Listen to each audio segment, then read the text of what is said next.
Hello and welcome back to the third was got over last time. This is the fourth episode in case you are keeping in touch.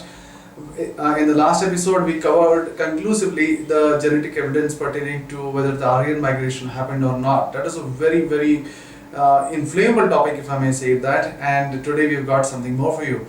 So in case you missed the first three, you should look it up. And as always, I have my dear brother Jerry. Jerry, welcome to the show. Such a pleasure to be with you. So today we are going to cover something really very inflammable, if I may put it that way. It is about the caste system in India and what is the truth around. You hear a lot of stories. You hear Hindu fundamentalists speaking that it's a part of the culture, it is by birth and that's what it is, and you meet the upcoming generation, you meet some Hinduism scholars, you hear somebody like a Rajiv Malhotra saying that no, it is not by birth, it is by profession. So based on whatever profession the person is into, that's what defines his caste. So what is the truth? Now again I have to specify why we are doing what we are doing. So in case you are not really aware of the agenda for this thing, let me specify it for you. Brothers and sisters, we are not doing this. This is a very inflammable topic and this is a very, what could be a divisive topic. But again, I cannot overstress to you. I cannot overstress in any mannerism as to how that is not the focus of our show. Our focus of this particular episode is not to divide but to put together people across all genealogies, across all races together, because as a Christian we believe as that all are created one under the sight of the Almighty. So we are doing this because that is what is it, whether it is a part of the Indian culture, whether it's a part of what is taught in the earliest Hindu manuscripts or not, and what is being changed, what is being done to change it. Now, as Dr. Rajiv Malhotra says it very well, that to fix something you have to find what is plaguing it, right? Can I say that? Correct. What was the precise quote? Yeah, he says that we have to diagnose the real root cause in order to provide the prescription. Yes, so just turning your face away from what is the root cause of it is a prime concern of our show. Because the other part is that whatever Dr. Rajiv Malhotra says, every bane of India, every problem in India is pointed towards the missionaries, is pointed towards the Christian, is pointed towards the Western agenda. Just think about it. Sitting in US, an American who was an Indian, migrated to the US, derides India sitting in the West. And he is saying that all these things is propagated by the Britishers, propagated by, what was the gentleman? Lord Risley. Lord Risley, thank you brother. Is something as a conspiracy theory by Lord Risley, and which is not really the case. Now the new things that you get to hear is that this is again propagated by the missionaries. I don't understand, what nonsense is that? Missionaries for converting people, I don't know how that is. So in this show, using factual manuscriptal evidence from genuine sources of Hinduism, will be proving to you what is the genesis of this cancer that is reflecting in our country, that is of the caste system, because of which thousands and millions have suffered over the centuries and are still suffering as on this date. So, Brother Jerry, shall we? Sure. As Brother Naren has clearly pointed out, the current theory propagated by speculation propagated by Sri Rajiv Malhotra sir is that the entire caste system is a construct of the Britishers, and it was imposed upon India. And he also says that the earlier varna system was socially mobile and horizontal, not vertical. It was horizontal, not vertical, and it was flexible. Right. In fact, we can start with his own clip on this. Oh, excellent. Yeah. Right from the horse's mouth. Yeah. This whole casteization of India is being blamed. Now the worst thing is that they start blaming the Indians for it. So after creating this, then they're saying this is part of your heritage and you guys are caste or casteist and all that. But actually this has been imposed on us. One of the worst things that happened as a result of the colonial period is the whole fixation of fixing things into a rigid castes, which wasn't so rigid. And this is done, it's explained here how Lord Risley, he was a racist, very well-known racist. In Europe, after Darwin comes up with the theory of evolution, some people take Darwin's idea and start talking about human races being less evolved and more evolved. Wow. Yeah, as you see, as you rightly Yeah. pointed out, he blames Lord Risley, and then he says that it was horizontal, it was flexible, and Right, this right, became. right. So we are going to examine Yes. whether it was so before the 18th century, before Lord Risley brought the first survey in India. Okay. So, in fact, So as per him, before the 18th century, let me just make the case. correct. As per him, before the 18th century, when Lord Risley did whatever he did, Survey, yeah. he did a survey. Yeah, he took a census, He, right? he was the first census officer in India. Yes, 1870 or something. Correct. Right? 71, yeah. 71. Excellent.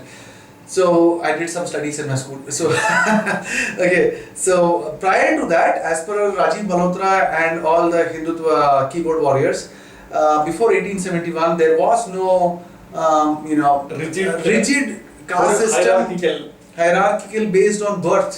Correct. Earlier it was based on profession, Occupation. and they could always change. Change. Excellent. Yeah. How I wish this was true. Sure.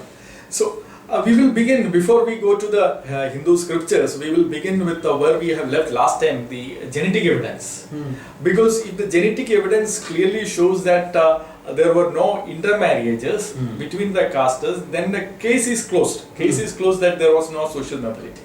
Okay, whether it it is was or not. correct. Yes, okay. As far as hierarchy is concerned, genetics cannot prove it. Yeah. But as far as whether social mobility was practically done or not, genetics can definitely give us the Wow. evidence. So we come back to the genetic theory and let's just see what science has to say on this. Correct. And as I said, the same what Sri Rajiv Malhotra has mentioned in the clip, he has covered it in the book, The Breaking India also. So we are, because of that, we are covering this one. He has said the same thing, that social mobility and the horizontal.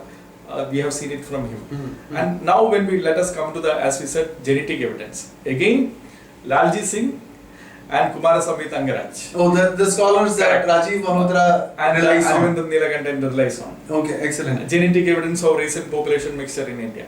And in the abstract itself, they very clearly say a mixture was common between even closely, it became rare because of a shift in endowment. Okay. So intermarriages became rare as per genetic evidence. Right. And when did it happen? Again, they say it in the same peer-reviewed research paper. They say that initially it was not so, but during, for example, the law of Code of Manu, That forbade intermarriage, huh? Forbade intermarriage. This is around 2200 BC. 200 Okay, BC so Manusmriti. Manu was written 200 BC. Around 200 BC. Excellent. So, okay.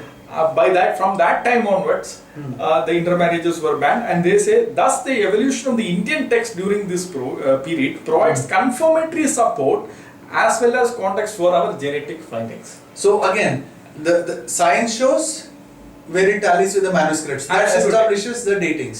Establishes the dating, and it conclusively says that Whether there it was happened no, or not. Yeah, social Excellent. mobility was not there. Excellent. Okay. Now, let us also look at the Brother, but okay, a couple of quick questions. I'm sorry, I keep interrupting you quite a bit. I appreciate your patience. But brother, doesn't the earliest Vedas, as far as I remember, Rig Veda, I think the earliest mandalas, correct. doesn't it speak about a social mobility between the various castes? Yeah, you asked a very good question. In fact, I'm glad that you have asked this question. Okay. In fact, I must say that the earliest Veda, the earliest portions of the Rig Veda, Right. definitely speaks about Varna as a social mobility was there in the earliest portion. But the point is that if you only go by the earliest portions of the Rig Veda, you will not have major of the Hinduism also right now. For example, whether you have puja, whether you have temple, all these things came to the later development of the Hinduism. Okay, okay. And the point is, though the earliest Rig Veda doesn't have the rigidity of the caste system, towards the end of the Rig Veda itself, you can actually see the progress towards the rigidity. For example, in Rig Veda Mandala 10, hymn number 90, it very clearly says it actually gives the seeds for all the later rigid structure. It says the Brahman was his mouth, or both his arms were Ranjana, that is a Kshatriya's mate, and his thighs became the Vaishya, and from his feet the Shudra was produced. Okay, okay. So the Rig Veda later portion itself is moving to the direction of hierarchy. Okay, vertical hierarchy. Vertical hierarchy and rigidity. Okay. And when you come to the Upanishads, Kanda Yoga Upanishad 5:10, it speaks about those whose conduct has been good. Listen to this. Those whose conduct has been good will quickly attain some good birth, the birth of a Brahmin or a Kshatriya or Vaishya. But those whose conduct has been evil will quickly attain an evil birth, the birth of a dog or a hog or a Kandala. Kandala meaning? Chandala. Oh, okay, the Shudras. Yeah. So it goes into that direction. So now the question is, it says by birth a Brahmin, by birth a Kshatriya, by birth a Vaishya. It says okay, so it's been tied up with the laws of karma. Laws of karma, absolutely. Absolutely, it has been tied up with the laws of karma. Okay. And when you come to Kadavanishat, Okay. chapter 1, now it is taken for granted. That the varna system is by birth. So by that time, if you have to take something for granted, then by that time it has been an established law. Wow. So when Yama meets Nachiketas, Nachiketas is a Brahmin boy. Yama says that, oh, I made you wait for 3 days, therefore I must make some penance kind of thing. So by that time it is taken for granted that actually it is by birth. Oh wow. So Okay. here you have the evidence. Because he is a child. Yeah. Correct. You rightly pointed out. That okay, the earliest portions of the Vedas doesn't speak us about mobility, but as we have seen, the later portions does.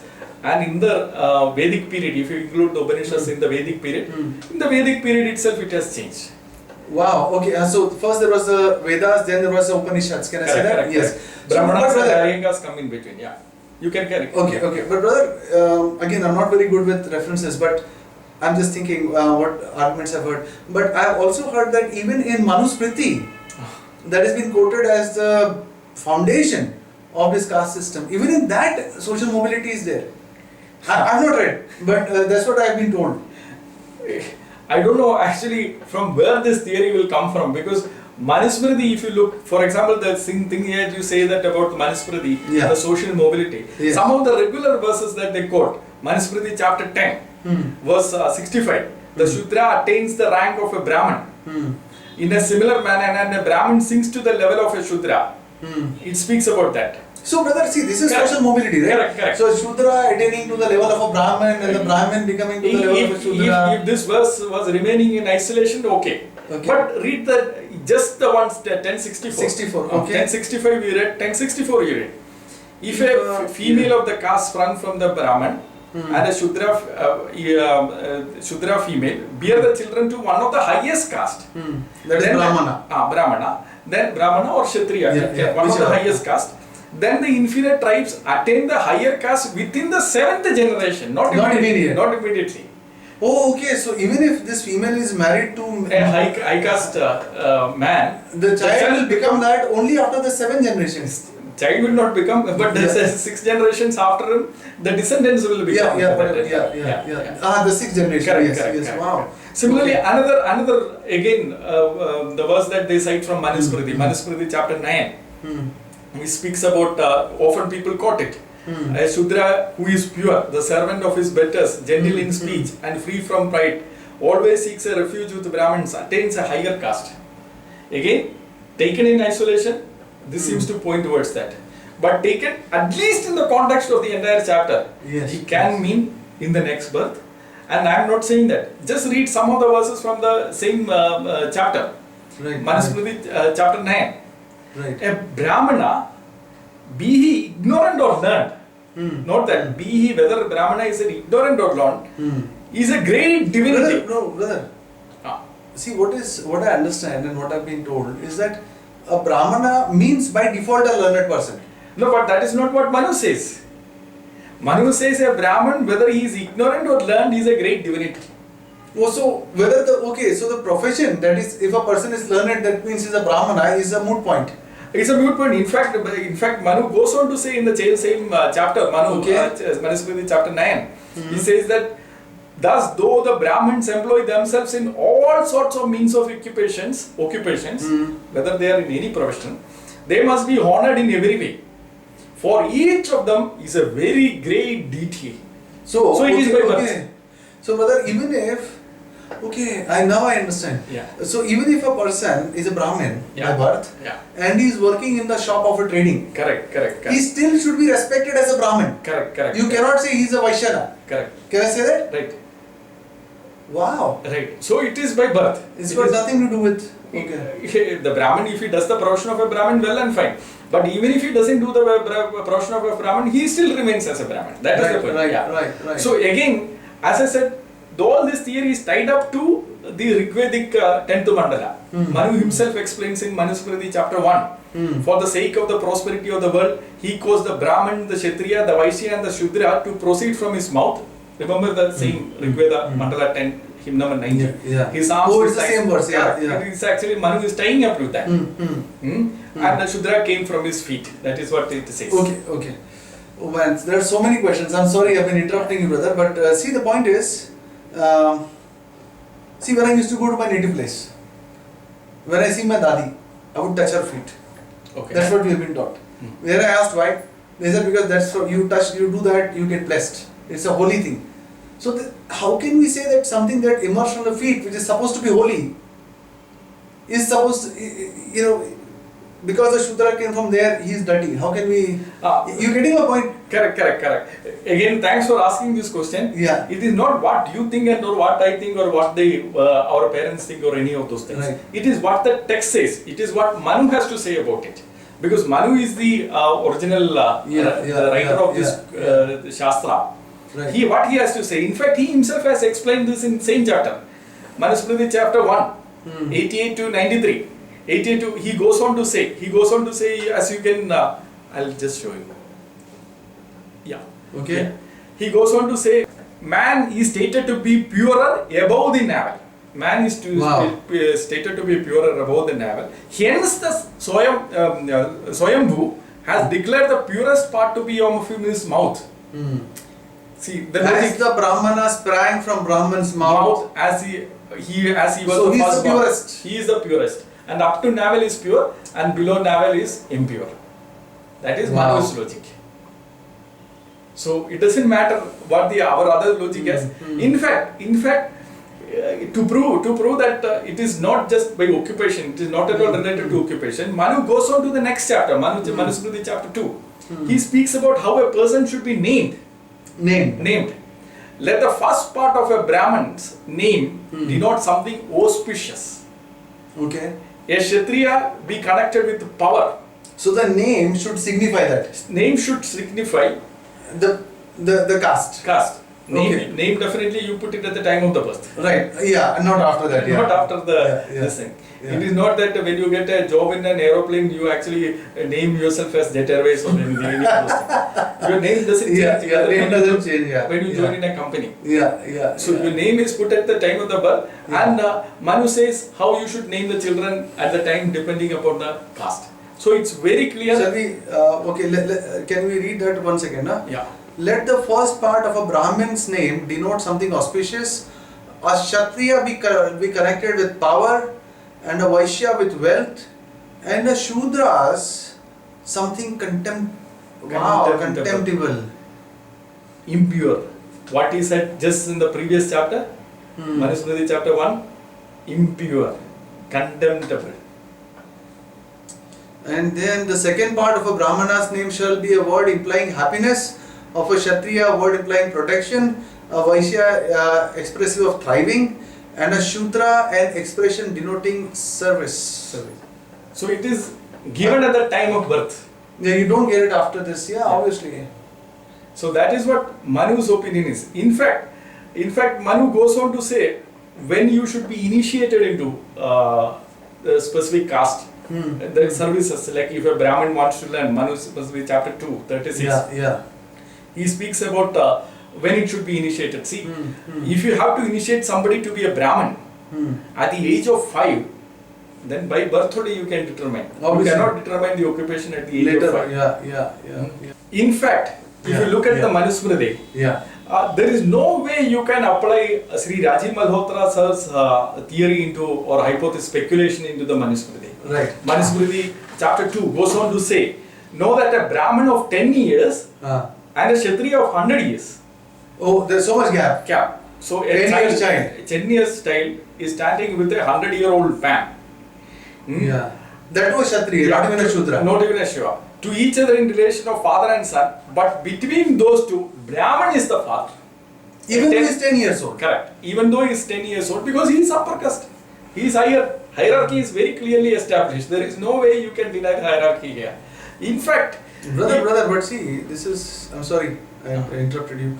But see, the point is, over here, what we read in this previous thing that you said, a Kshatriya of 100 years. So after Brahmin, there is a Kshatriya, after Kshatriya there is Vaishya, am I right? Please correct me if I'm wrong. And after Vaishya there is a Shudra. Yeah. And then we have untouchables. But they are both the same. No. Untouchables are different from the Shudras. Okay. Manu himself, I don't have the exact quote, but I think we'll put it up. Please give it to me. I think it is in Manusmriti chapter 10, 45. Manu says that whoever is born, like from the head, from the shoulder, from the thigh and from the feet, okay, whoever is not born of any of these things, they are outside the community. So there is somebody else beyond this? Beyond this. That Shudra is also? Correct. That is the varna, outcast, the untouchable, the Dalit. Oh, they are Dalits. So Dalit and Shudra is not the same? No, Dalit and Shudra are not the same. People confuse it. For example, even the great scholar Baba Sahib Ambedkar, he wrote one book on who are the Shudras, and the next book he followed it up with who are the untouchables. Because they are two separate groups. Wow. They are outside this entire system. Worse than animals. Worse than animals. animals. Shudras have to be treated so badly. What is the state of a Dalit? That is very sad. Correct. So brother, here we are saying that even a 10-year-old, coming back to the same Manusmriti 2:135, if a 10-year-old Brahmana and a 100-year-old Kshatriya, 100 years old, right? Yeah. Correct. Stand to each other in relation of father and son, the Brahmana is the father. Now, vertically also, the gap between a Brahman and a Kshatriya is not very high. Correct. It's not very high. What would be the case if it was a Vaishya? What would be the case if it was a Shudra? And what would be the case, if at all a case, if it was a Dalit? Right. So here even one step, they are saying it is, even a 10-year-old is like a father to a 100-year-old. Correct. That is a state. We will continue to look at the more evidence from Manusmriti itself. And for this, Mr. Malhotra has the audacity to say that this has been really, really shocking for me, Mr. Malhotra. This has been, and you have the audacity, I don't know, I cannot use more harsh words on this program, to blame missionaries, to blame the Britishers, to blame Christians, to blame the entire West for all the nonsense that is there in your own books. Own up to it, that's all I can say. In fact, let me add a little more to it. If it is an occupation, let us assume for argument's sake, along with the Sri Malhotra sir, Rajiv Malhotra sir, let us assume that it is an occupation. If, say, my father is a Brahmin by the scholar. Well, let's assume they are profession. Let us assume it is a profession. Let us assume my father is a scholar and I am doing a work of a Shudra. I am doing a labor class job. Fine. Service job. Now, Manusmriti chapter 5, 104 says, let him not allow a dead Brahmin to be carried out by a Shudra. So, if it is an occupation and if my father is a scholar, and if I am doing in the service, I cannot touch my dead father. For an argument's sake, assuming. Can't I touch? Yes. If it is profession based. Correct, if it is profession based. So the entire argument of profession and non-hierarchy doesn't apply at all. It is a fiction, it is just a speculation which doesn't have any support except earliest parts of Veda, but the earliest parts of Veda alone you cannot have even your own religion. Again, brother, okay, let me ask, because this is too shocking for me. Let me ask you something. See, we read it in your words, and we read, but there are still so many people like Rajiv Malhotra who still blame everybody else in the world except themselves for their own pains. Would a traditional Hindu scholar or a traditional Sanskrit scholar who actually can read these verses in what it was agree with your interpretation? Do you think they will? I must say that you have a line of thinking just like Sri Rajiv Malhotra. I have a clip for you. See, I'm just trying to be the devil's. I have to be balanced out. I cannot let this program look like it's like a one way just hogging it up. So yes.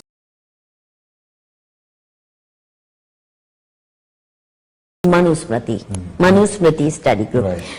But again, the person they invited, or the persons they, 3 American scholars came to train them in reading or interpreting Manusmriti, and I asked them, So what is why happening- not a Pandit from Right. Varanasi? So he also says the same thing, that there has to be, in fact his colleague says that you have to have a... So see, brother, now, okay, so what the colleague of Mr. Malhotra is saying is that you should have somebody like a scholar from Varanasi who's doing a it. Pandit from Varanasi. Are you a Pandit from Varanasi? You are not a Pandit from Varanasi. I have just a clip for you. I have just the video for you. What, you have the entire collection of Mr. Malhotra with you? Okay.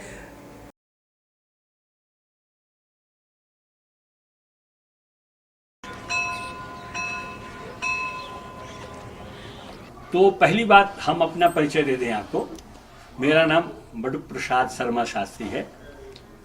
मैं स्वामी कर्पात्री जी महाराज का शिष्य हूँ और ये जो तुलसी मानस मंदिर है इसका मैं अधीक्षक हूँ और काशी के जो विद्वानों की मंडली है श्री काशी विद्वत परिषद का मैं महामंत्री हूँ। उसके बाद शास्त्र को आधार मानने वाला होने के नाते मैं कट्टर हिंदू ब्राह्मण हूँ, छुआछूत जात पात मानता हूँ।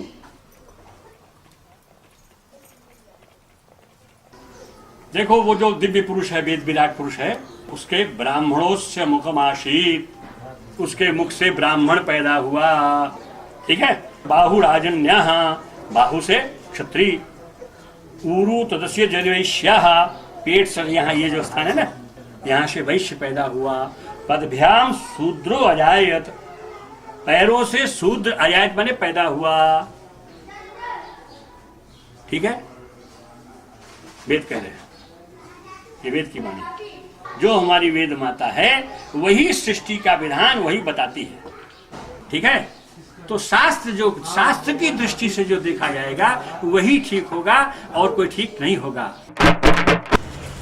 सनातन धर्म की या हिंदू धर्म जिसे आप लोग कहते हैं, उसकी रीढ़ की हड्डी वर्ण व्यवस्था है, पहली बात। दूसरी बात यह है कि वर्ण व्यवस्था, जैसा कि अभी आपका कहना था कि पक्षपात से ये व्यवस्था नहीं लागू की गई है, ये शुद्ध रूप से वैज्ञानिक व्यवस्था है, समाज के हित में व्यवस्था है और इस व्यवस्था से समाज का कल्याण ही कल्याण है, किसी तरह की समस्या नहीं है।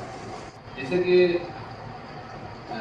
हम 4 घंटा बैठ सकते हैं, साधना कर सकते हैं, आपको कहते थोड़ा कठिनाई होगी, आप ये जो कर रहे हैं हमको दे दिया जाए, हमारे लिए कठिनाई होगी। ये वर्ण व्यवस्था को पहले से ही बनाया गया था। अब हमारे वेद आप धर्म के जितने उपनिषद हैं, यदि सत्य मानते हैं तो वर्ण व्यवस्था तो मान के ही चलना है, चलना पड़ेगा।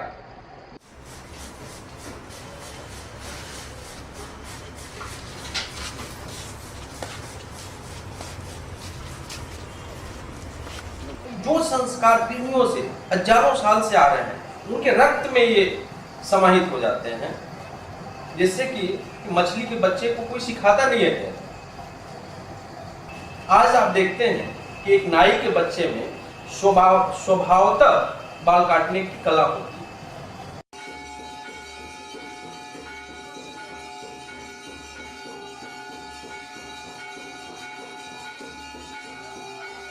और दूसरा ये कहते हैं कि उसमें छुआछूत भी होता है, तो आप क्या कहते हैं? नहीं, वो होना चाहिए, परंपरागत आ रहा है, उस परंपरा को नहीं फॉलो करते तो किस तरह की विपत्ति आएगी समाज? विपत्ति अभी आप दिखाई नहीं रहते कि गुजरा कांड में 1000 लाख लोग हुआ। अरे गोधरा में तो वो वर्ण लगा गया उसमें। अरे इसको किसके लिए हुआ? धर्म के लिए तो हुआ ना। Wow. That. So here you cry for one person fulfilling your criteria.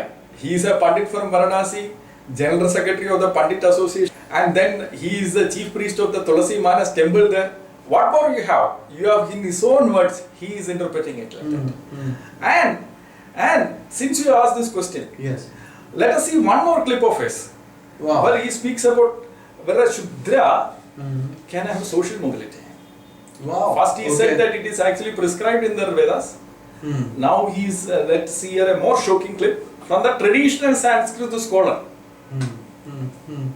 वो हवाई जहाज चलाने का अधिकार नहीं है और हम ये कहें कि मिस्टर कैप्टन चला रहे इसलिए हम भी चलाएंगे और हम बैठ जाए उसको चलाने वाली कट उसके अंदर वो क्या किट कहते हैं क्या कहते हैं उसको कैबिनेट जो होता है उसका कॉकपिट में घुस के बैठ जाए हवाई जहाज चलाने के लिए और न हटे क्या करोगे मारोगे गोली कि नहीं मारोगे अरे ये हवाई जहाज लेके जाएगा सबको मार देगा मुझे अधिकार नहीं है वैसे ही शूद्र को अधिकार नहीं है हमारे ईश्वर ने बनाया उसी ने शूद्र बनाया उसी ने ब्राह्मण बनाया उसी ने क्षत्रिय बनाया उसी ने विधान बनाया उसने कहा कि देखो ये काम इसको करना है ये काम इसको करना है कई ऐसे काम हैं जो हम पढ़कर कर सकते हैं। ऐसा नहीं हम ये तो हमारी थ्योरी नहीं है हमारी कई जन्मों की थ्योरी है शूद्र जाति मिली क्यों स्त्री जाति मिली क्यों काला रंग हुआ क्यों गोरा रंग हुआ क्यों ये सब हमारे यहाँ जन्म जन्मांतर के कर्मों का फल है अब वो कहे चपरासी हम यहाँ 40 साल से नौकरी कर रहे हैं और हमारा लड़का हाई कोर्ट का जज बन गया है इसलिए हम इस कोर्ट में आज बैठेंगे उसको अधिकार नहीं ना है अब वो जब तक ऑन ड्यूटी चपरासी रहेगा चपरासी ही रहेगा वो जब तक धरातल पर शूद्र रहेगा शूद्र ही रहेगा उसका परिवर्तन नहीं हो सकता है चाहे वो कितना भी पढ़ ले। पढ़ ही नहीं सकता उसको अधिकार ही नहीं पढ़ेगा ही नहीं पढ़ नहीं सकता उसके समझ नहीं आ सकता है विद्वान नहीं हो सकता है अब देखो भाई सुनो लड़ाई करा दोगे तो Wow. Okay, these are Varanasi scholars who have agreed with this interpretation, but to all said, we have to appreciate their honesty. At least they are not trying to be politically correct. Correct. They are saying what is there in the text. Wow. So, brother, okay, let me ask you then another question.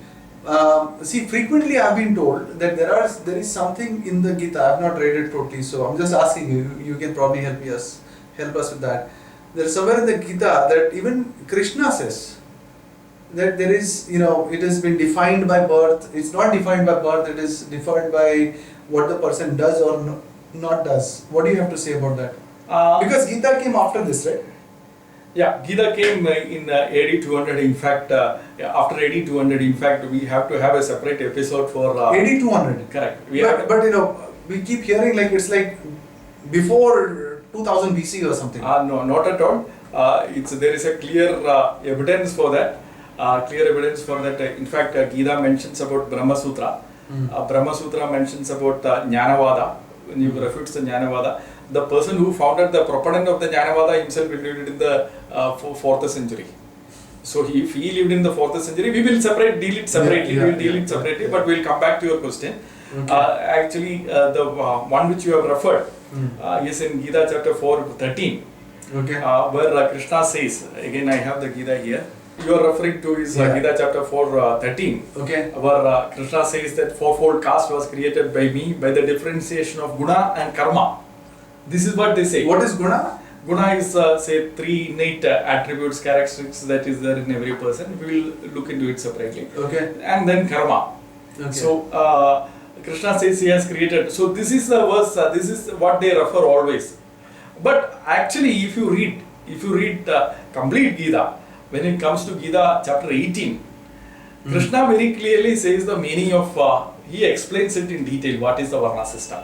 He says that there are duties of the Brahmins born of their own nature, born. Yeah.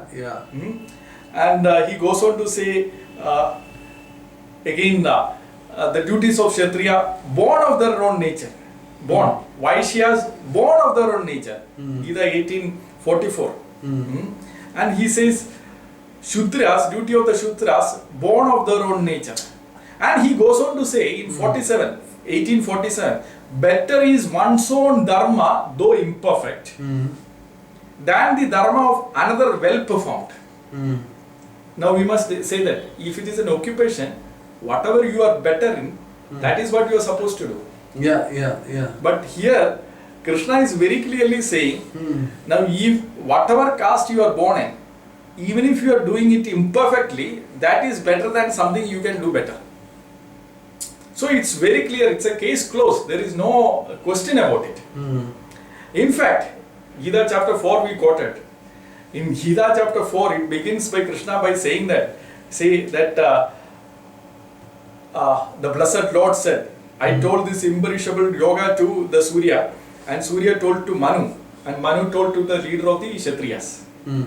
So, Sri Krishna here is taking the entire responsibility of Manusmriti. He is saying that he taught it to Surya and Surya taught it to Manu. Yeah, yeah. So, in a way, he is taking the complete credit or responsibility of Manusmriti, and Manusmriti just now we have seen What it contains. what it contains. So that is a state. In fact, he says that a duty of your own caste is better than doing anybody else's job. So even if I'm a Kshatriya, or rather even if I'm a Vaishya, Who can be a better Kshatriya? who can fight better in the army, Correct. I should still stick to my doing my day-to-day business, Yeah. rather than trying to be in the army. That is what Sri Krishna exactly says.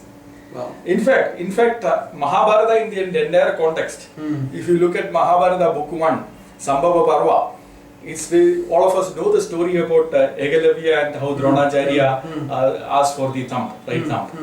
Why? Ekalavya was better in doing Better that. than Arjuna. Better than Arjuna. If it is an occupation, Ekalavya should have done it. But see, the Krishna's teaching and the Mahabharata's action put it into practice. So it's all very well joining in. So let me make a blanket question, brother. These people, these Hindutva guys and Rajiv Malhotra types, they may come up with some verses here and there, which they may say is, look here, it's in conflict with what these people said. There could be. Could be. Because I There don't could think be we covered- ambiguous verses. There could be ambiguous verses. Yeah. So are we saying that, is there anything else? Do we have somebody else who can, See- how can we do this? See, even if there are ambiguous verses, Adi Shankaracharya, the foremost. yeah, the greatest of the Hindu scholars, Adi Shankaracharya, very clearly says how you can interpret it. In his book Brahma Sutra, I have a Kindle edition here. Yeah, Okay. here we have. Okay. In the Brahma Sutra, chapter 1, reconciliation through proper interpretation. He says properly you should interpret it. Section 3, topic 10. Topic 9. Topic 9 is about an opponent saying that a Shudra can be taught Vedas. Oh, an opponent is saying to Adi Shankaracharya. Adi Shankaracharya. So, Brahma Sutra, it's in a dialogue form. Okay. So, the opponent is assumed to have brought this argument that by taking an ambiguous verse, taking that Shudra can be taught the Vedas. Sri Shankaracharya goes on to refute it. Adi Shankaracharya, the greatest of the scholars, got on to say refute it, and he gives several reasons for it. Now, I don't have enough time to go through each and every of the reasons. Give it to me, I'll put it up actually. Yeah. For the viewers, I'm putting the slides in quick succession, so look it up and read it at your leisure. Yes. Yeah. So, some of the, at least 2 or 3 major points I'll just quickly run through. Please. Sri Shankaracharya says that Shudra is unfit for performing sacrifices. Therefore, the same principle applies for him learning the Vedas as well. Okay. Okay. Again, the Shudra has no right to knowledge as well as for logic. correct. Applies both ways. Wow. Correct. It applies both the ways. So then he goes on to No, one sec. The Shudra is unfit for performing a sacrifice. correct. Since it is based on a logic of having common application. Wow. So Sri Shankaracharya is now taking the text from the Hindu scriptures, the greatest of the interpreters, greatest of the scholars, and he is going on to prove that Shudra cannot learn the Vedas. Yeah. And there are, as I said, there are many evidences. He actually explains the ambiguous verses. He says that the person who has been referred here is actually not a Shudra, whom the opponent has brought as a Shudra. In fact, he is a pseudo Shudra. He is actually from a Kshatriya background. Wow. And then again, Sri Shankaracharya says purification rites are mentioned for other 3 castes, but for a Shudra. What do you mean by purificatory rites, brother? See, suppose if you become impure by touching, say, anything, or by something dirty or something dead or something. Correct. There are many. before studying the Veda or before doing those kind of activities, performing sacrifice, you have to be clean. Right. So that is if you are supposed to do that. Sri Shankaracharya says purification rites are not mentioned for the Shudras At all, no? at all. That means they are not supposed to study the Vedas also. Because let them be unclean. Correct. His logic is clear. Oh, that's why Shudras are also called unclean. Unclean. So, and again it ties up with the Manu's logic saying that everything below the navel is unclean. Unclean, yeah. So it ties, all of them actually ties very well. Yeah. And read this also. Okay. So the entire Smriti literature he starts quoting, and he is saying that he who is a Shudra is like a walking crematorium. Oh. Such unclean he is. And he goes on to say that our Smritis actually says that if the Shudra happens to hear the Vedas, one should not read it in the neighborhood of a Shudra. and also this then shouldn't be happen to hear the Vedas, consists in his ears being filled with lead. Molten lead, you can pour it into the ears of a Shudra. In case he hears the Vedas. In case he hears the Vedas. One sec. Yeah. Then there is a chopping off his tongue if he should utter the Vedas. Correct. And the cutting of the body to pieces if he should commit it to memory. Correct. Wow. So, and then he says... That is Adi Shankaracharya, huh? Yeah. That is Adi Shankaracharya, the greatest scholar. So, I am not saying it, the greatest scholar of the Hinduism, he is saying that the conclusion is that Shudra has no right to knowledge through the Vedas, which is what basically the Varnasi Pandit also said. Brother, again taking this question a bit line further. See, again, I do understand, and I don't mean to offend the sensibilities of the people who consider Adi Shankaracharya as the greatest, and I'm sure he is, because he's been very honest in his interpretation. And logical also. And logical also. Yeah. I don't accept what his inference is as a value for my life. Absolutely. But he's been honest to whatever he's been put forth to. Yeah. But anybody can write a book. Correct. A baby can write, a child can write a book. Anybody, any Tom, Dick and Harry can write a book.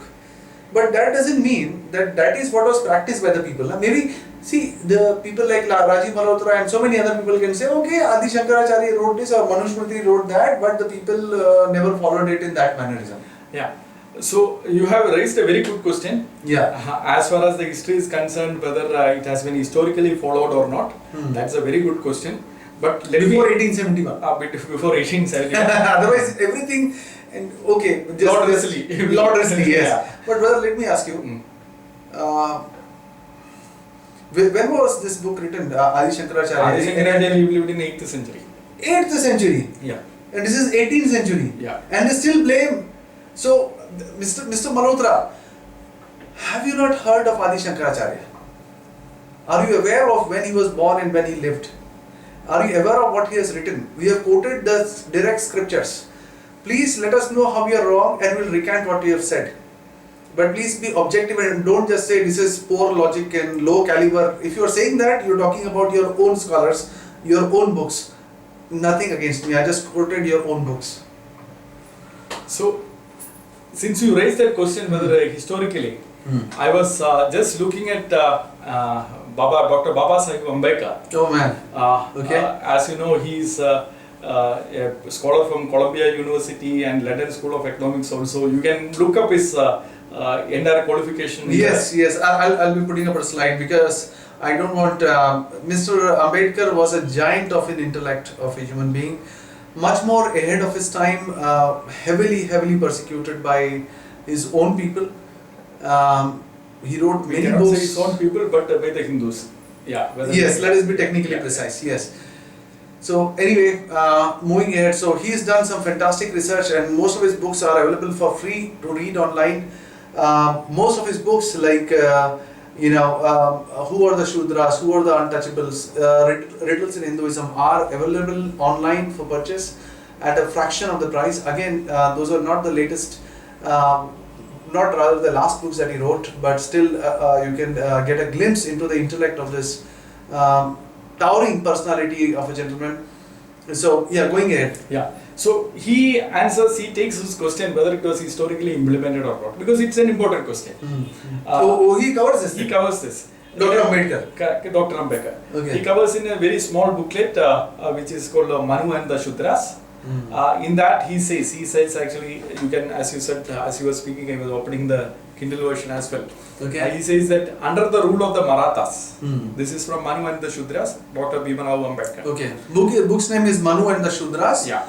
So what brother is reading is from that book. Yeah. Under the rule of the Marathas and the Peshwas, the untouchables were not allowed within the gates of the Pune city, the capital of the Peshwas, between 3 p.m. and 9 a.m. because before 9 and after 3, their bodies cast too long a shadow. And whenever the shadow fell upon a Brahmin, it polluted him. So, this was practiced in Marathas. Now he goes on to say, it is not only in Marathas and in Maharashtra. In Gujarat, the untouchables were compelled to wear a horn as the distinguishing mark. Very humiliating. Yeah. In Punjab, a sweeper was required while walking through the streets in towns to carry a broom in his hand, because he should be identified as a scavenger. Yeah. In Bombay, the untouchables were not permitted to wear clean or untorn clothes. In fact, the shopkeepers took precaution to see that before it was closed, told to the untouchable that it was torn and soiled. Again, in Malabar, things are getting worse and worse. In Malabar, in South India, untouchables were expressly forbidden to cover the upper part of their body above the waist. And in the case of the women of the untouchables, they were compelled to go with the upper part of their bodies quite bare. Their breasts were not allowed to cover. It was the Christian missionaries who came in the 18th century who fought against it. And now Sri Rajiv Malhotra is braving the Christian missionaries of introducing it, or Britishers of introducing it. But actually they fought against it. Yeah. That is what we clearly see. In fact, since you mentioned 1871, when the Britishers themselves were there, before 1871, Dr. Baba Saheb Ambedkar actually goes on to brings a ordinance at that time that goldsmiths, they were not allowed to use the salutation namaskar, and the upper caste people made an issue, and of course the British government has nothing to lose. They said, okay, if it is your law, it is your law. Yeah. This letter was written 1779. Wow. Like more than 100 years before Lord Risley, the favorite scapegoat of Rajiv Malhotra. See, we don't agree with Lord Risley. Lord Risley was wrong. Yeah. We are not defending Lord Risley. Exactly. But what we are saying that, okay, Lord Risley was wrong, but that doesn't make you automatically right. If your classmate has failed, that doesn't mean that you are passed. Yeah. So that is what we are saying. Right. Lord Risley has failed, but you have also failed in a different way. Yes. So the entire, as we have seen the initial clip, the entire Sri Rajiv Malhotra's theory, which is now propagated, chanted by his literally chanted by his disciples. Oh, that there was no caste system, it was a social construct by the Britishers, is totally false. Varna theory, Varna was hierarchical, Varna was rigid. Wow. That was Wow. That will be quite a bit to so swallow. we'll have to wait and see what Sri Rajiv Malhotra has to say. He won't say anything rather. He would then blame us for accepting money from the missionaries in the West to collude against the Vedic backbone of India in a quantum mechanical way, and those big words that he uses. Anyway, so brother, we reach an end to our program for today. Yes, so it's been very much shocking, and again, just to round up, I would again like to say that we are not trying to introduce it and say that it is right or say that in any manner that it should be enforced. It is, even to say that it's a horrible practice is undermining the entire thing. You know, I cannot overstate how it is, how deadly such a caste system is. But at the core of all of these things is to understand where its genesis is and reject the genesis and cleanse yourself. Instead of pointing at everybody, instead of looking for a monster under the bed in the form of the West or the British or Lord Risley or missionaries or money and all that nonsense, please be very honest in evaluating yourselves. That is the bottom line. Writing big words, big books is not really going to get anywhere. Please present some logic. Now I know that the entire comment section is going to get lit up with this video, and it's been happening from the first video itself. That is, people are saying, look at the West and look at the white skinned people enslaving the black skinned people, and that's what you did, and that's what the Christians are. Again, the Bible says very clearly, there is no Jew, no black, there is no Jew, no Gentile, no Greek, no Romans, nothing. It is all similar, one under Jesus Christ. Now, but understand, there is one more thing that I would like to say to everyone, is that first of all, I don't know many of you who would be aware of these things, that is, in the West, when these things were identified as a curse, they were taken care of by those very people who accepted the faults of their culture, not their religion, of their culture. People like Abraham Lincoln, people like William Wilberforce, and a host of other people quoted the Bible, all created equal in the sight of God, fought against it and won against all odds. My question to Dr. Rajiv Malhotra, are you willing to become the William Wilberforce for India, to accept the flaws in your system and come and uplift those low caste people as they are called? Now, secondly is that I would always like to say to you is that we are against this system. We believe that all are similar in the eyes of God, and we believe that such a cancer should be eradicated from the society. Now, coming to the last thing is that this video has been put online. If you have any queries, please do write into us. And brother, we'll soon be, as I understand from our discussion, soon we'll be coming up with a few more episodes. Correct. I'm just covering the basics, so please do send across your comments. We do read them, and we will be responding to the ones who really write in an intelligible manner without abuse. That's in other words. So anyway, brother, some closing thoughts from your side? Now we'll continue to focus on Sri Rajiv Malhotra's book, but as you rightly said, in between we have to cover some few basic topics as well. Yes. So in the next few episodes we'll look at that, and then we will focus back on the Rajiv Malhotra. I'm still trying to wrap my mind around what we learned today, and I am sure that many of you are also being. Do join us quickly for the 5th episode, which will be released very soon. And till then, take care and God bless you. Thank you, brother.